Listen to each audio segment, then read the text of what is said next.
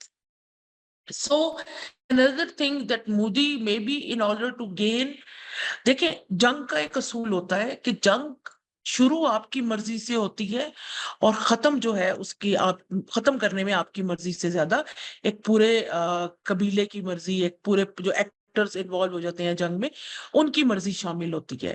سو مودی پہ جو ایک دوسرا یہ شک ہے کہ ان عوام کو اپنی انسیکیور کرنے کے لیے وہ پاکستان کے ساتھ LOC یا بارڈر اوپن کر سکتا ہے, جیسے اس نے 2019 میں بالا کوٹ سٹرائک میں کیا. مگر سوال یہ ہے سب سے امپورٹنٹ کیا پاکستانی حکمرانوں کی ریشنلٹی اس وار کو لمیٹڈ رکھے گی اگر بھارت نے دوبارہ وہی غلطی کی جو پہلے وہ کئی دفعہ دہرا چکا ہے. So what would be the momentum and consequences of that action. But Modi سے کچھ بعید نہیں ہے. میں ہمیشہ کہتی ہوں our problem is, our basic problem is that we all try to find rationality in the irrationality of Modi regime. Because جو بندہ یہ کہہ سکتا ہے کہ I am not human but میں اللہ کا دیا, بھگوان کا دیا ہوا اوتار ہوں, اس سے آپ کچھ بھی توقع رکھ سکتے ہیں. جو یہ کہہ سکتا ہے کہ پہلے بھی ایٹمی ہتھیار تھے اور ہم نے پلاسٹک سرجری کر کے گنیش کا سر بدلا دیا, تو so you can see the IQ level جس کو ہم انٹرپریٹ کرنے کی کوشش کر رہے ہیں اور جس کی ہم ایپسٹمولوجی کریٹ کر رہے ہیں. And then the last option for BJP vis-a-vis Pakistan is to keep on bleeding Pakistan through proxies, through using Western borders, through funding anti-Pakistan elements to create insurgency so that Pakistani military and people can be stressed, economy would be damaged because ایک insecurity کی صورتحال میں economy ترقی نہیں کرتی, and by damaging our economy, India would be able to damage our defense muscles, because economy is the way to like your strategic ambitions or designs should be compatible with your economic potential. So if there is incompatibility, it means a country is unable to achieve what they see or what they want. So اسی کے ساتھ میں اپنا ختم کروں گی, اور I'm so looking forward to the comments of the audience. Thank you.